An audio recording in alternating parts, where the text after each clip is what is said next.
CM high command ಭೇಟಿ ವೇಳೆ ಮಹತ್ವದ ಚರ್ಚೆ ನಡೆದಿದೆ.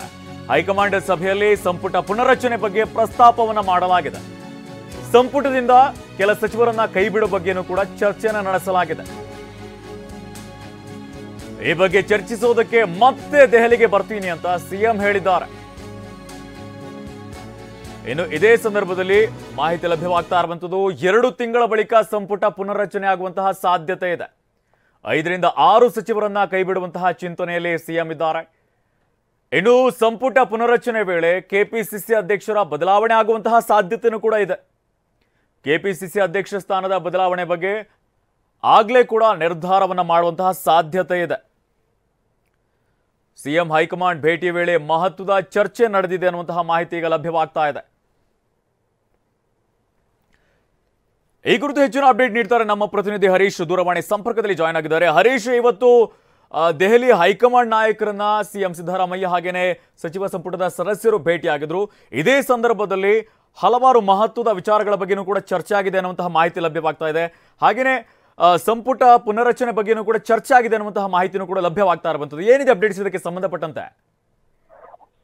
ಹೌದು ನಿತಿನ್, ಇವತ್ತು ಹೈಕಮಾಂಡ್ ನಾಯಕರ ಜೊತೆ ರಾಜ್ಯ ಕಾಂಗ್ರೆಸ್ ನಾಯಕರು ಸಭೆಯನ್ನ ಮಾಡಿದ್ದಾರೆ. ಅದರಲ್ಲೂ ಮುಖ್ಯವಾಗಿ ಸಿಎಂ, ಡಿಸಿಎಂ ಸೇರಿದಂತೆ ಇತರ ಸಚಿವ ಸಂಪುಟದ ಸದಸ್ಯರು ಹೈಕಮಾಂಡ್ ನಾಯಕರ ಜೊತೆ ಚರ್ಚೆಯನ್ನ ಮಾಡಿದ್ದಾರೆ. ಮೂಡ ಹಗರಣ ಅನ್ನುವಂತ ಆರೋಪ ಏನು ಸಿಎಂ ವಿರುದ್ಧ ಕೇಳಿ ಬಂದಿದೆ, ಇದರ ಬಗ್ಗೆ ಕೂಡ ಸ್ಪಷ್ಟನೆ ನೀಡುವಂತ ಪ್ರಯತ್ನವನ್ನು ಸಿದ್ದರಾಮಯ್ಯ ಅವರು ಮಾಡಿದ್ದಾರೆ. ಮತ್ತೆ ಹೈಕಮಾಂಡ್ ಸಿದ್ದರಾಮಯ್ಯ ಅವರ ಬೆನ್ನಿಗೆ ನಿಂತಿದೆ. ಮತ್ತೆ ಇದರ ರಾಜ್ಯಪಾಲರು ಈ ಒಂದು ನಡೆಯ ವಿರುದ್ಧ ಹೋರಾಟವನ್ನು ರೂಪಿಸಬೇಕು, ಮತ್ತೆ ಎಲ್ಲ ಸಚಿವರು ಒಟ್ಟಾಗಿ ಸಿದ್ದರಾಮಯ್ಯ ಅವರ ಬೆಂಬಲಕ್ಕೆ ನಿಲ್ಲಬೇಕು ಅನ್ನುವಂತ ನಿಟ್ಟಿನಲ್ಲಿ ಸೂಚನೆಯನ್ನು ಕೊಟ್ಟಿದ್ದಾರೆ. ಈ ಚರ್ಚೆ ನಡೆಯುವಂತಹ ವೇಳೆ ಸಿದ್ದರಾಮಯ್ಯ ಅವರು ಕೂಡ ಒಂದು ಪ್ರಸ್ತಾಪವನ್ನ ಮಾಡಿದ್ದಾರೆ. ಸಚಿವ ಸಂಪುಟ ಪುನರ್ರಚನೆ ಆಗಬೇಕು ಅನ್ನುವಂತ ನಿಟ್ಟಿನಲ್ಲಿ ಚರ್ಚೆಗೆ ಬಂದಿದೆ ಅನ್ನುವಂತಹ ವಿಚಾರ ಗೊತ್ತಾಗ್ತಾ ಇದೆ ಟಿವಿ9ಗೆ. ಇಲ್ಲಿ ಮುಖ್ಯವಾಗಿ 5-6 ಸಚಿವರನ್ನ ಕೈ ಬಿಡಬೇಕಾಗತ್ತೆ, ಹೊಸಬರನ್ನ ಸಂಪುಟಕ್ಕೆ ಸೇರಿಸ್ಕೊಳ್ಬೇಕು. ಸಾಕಷ್ಟು ಮಂದಿ ಆಕಾಂಕ್ಷಿತರಿದ್ದಾರೆ, ಅವರನ್ನ ಸಂಪುಟಕ್ಕೆ ಸೇರಿಸ್ಕೊಳ್ಬೇಕು ಅನ್ನುವಂತ ನಿಟ್ಟಿನಲ್ಲಿ ಚಿಂತನೆ ಇದೆ ಅನ್ನುವಂತಹ ಪ್ರಸ್ತಾಪ ಆಗತ್ತೆ. 2 ತಿಂಗಳು ನಂತರ ಸಚಿವ ಸಂಪುಟ ಪುನರ್ರಚನೆ ಆದ್ರೆ ಒಳ್ಳೇದು ಅನ್ನುವಂತ ನಿಟ್ಟಿನಲ್ಲಿ ಕೂಡ ತೀರ್ಮಾನ ಆಗಿದೆ.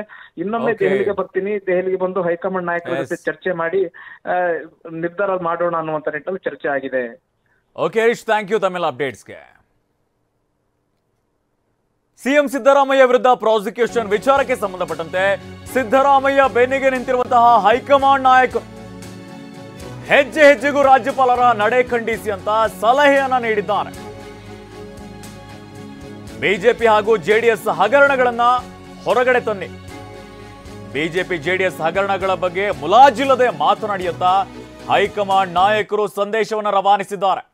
ಯಾವುದೇ ಕಾರಣಕ್ಕೂ ಕೂಡ ಸಿಎಂ ವಿರುದ್ಧ ಮಾತನಾಡುವಂತಿಲ್ಲ ಅನ್ನುವಂಥ ರೀತಿಯಲ್ಲೂ ಕೂಡ ಸಂದೇಶವನ್ನು ನೀಡಿದ್ದಾರೆ.